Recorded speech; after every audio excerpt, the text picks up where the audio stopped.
Thank you, ladies and gentlemen, and again, I appreciate you being here, and I appreciate your patience for the next few days as we go through all this evidence. Excuse me. We're here today to talk about Mr. Timothy Olson. An opening statement is what I like to refer to as a roadmap, what I expect the evidence to show, and walk you through how we're going to do this trial over the next few days. I always give a word of caution when the attorneys or the defendant speaks. What I say in an opening statement or a closing argument is not evidence. It's my version of events. It is what I expect the evidence to show. Again, the judge is the keeper of the law, so if I say something slightly different than what she read, you'll be able to refer to those instructions again at the end of trial. Again, those are preliminary instructions as we go through the facts. How I am going to present this case is basically as follows. I'm going to talk about Thanksgiving, November 24th, 2022.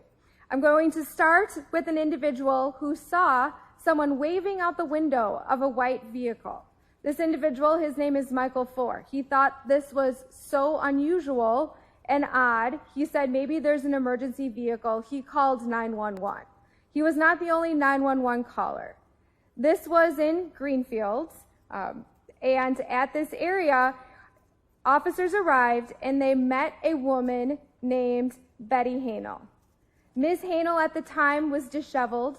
You'll hear the officers talk about, hopefully, they might say the words crazy old lady, and I know that they don't mean it that way, but she was very disheveled at the time, very disorientated, and then she told what happened to her.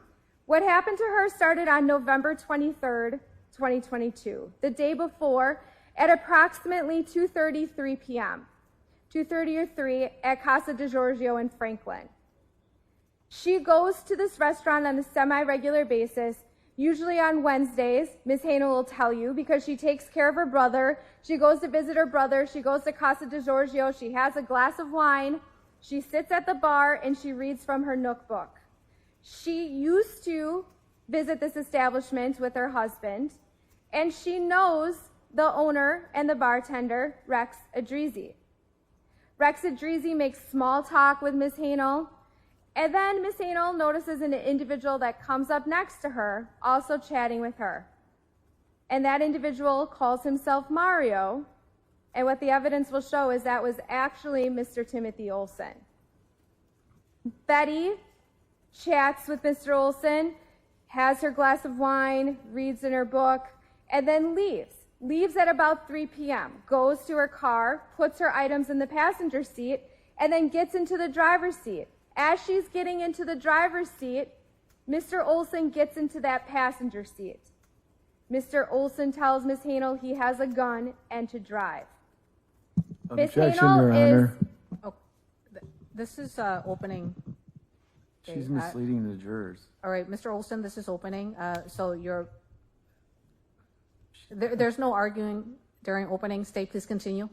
Yes, and this is all what Ms. Hanel will tell you, and you'll get to hear from her probably tomorrow morning.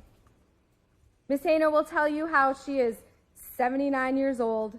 She's not a particularly good driver, and the statement that Mr. Olson made to her scared her out of her mind.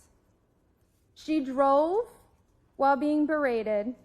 She drove while Mr. Olson was telling her what a terrible driver she was. And then Ms. Hanel will tell you how they actually ended up switching spots, and he took over driving. Ms. Hanel will also tell you how they made several stops throughout the entire night. There will be what we call ELPers or flock license plate readers to track this progress all over Milwaukee County, the city of Milwaukee, Greendale, ending up Oak Creek, ending up in Greenfield. And then she'll also tell you about what happened in that car. She was forced to drink alcohol. She was forced to drink from a bottle of orange liquid, and that she was terrified because, again, she's 79 years old. Officers eventually, after they recover Betty, after she flags them down, after the initial responding officers, Greenfield officers, talk about how she seems to just be making up this story, How the investigation then happens, because Detective Zaleski gets involved and starts tracking this back, because Ms. Hanel notices that her credit card's been used at a couple of places. She's like, I didn't use it. I didn't get out of the car. At those establishments, at transactions that occurred at 5:56 a.m., 7:44 a.m., 4:02 a.m., in the video, you'll see Mr. Olson. That video gets presented to the media. Mr. Olson gets developed as a suspect.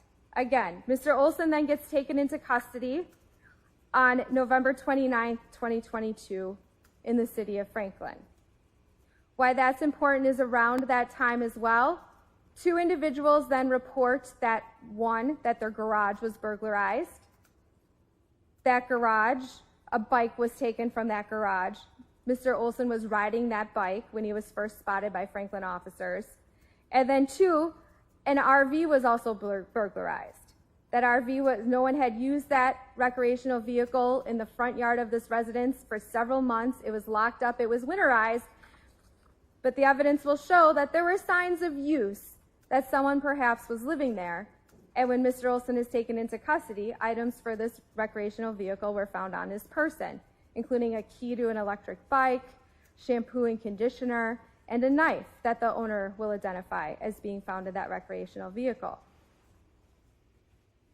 Ladies and gentlemen, all of this evidence will show that Mr. Olson was the individual that kidnapped Betty Hanel, that then ran from officers before being taken into custody.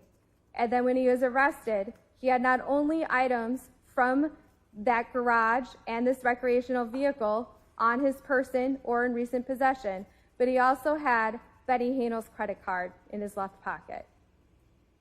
Ladies and gentlemen, at the close of evidence, I will then come back and ask you to find him guilty. Thank you.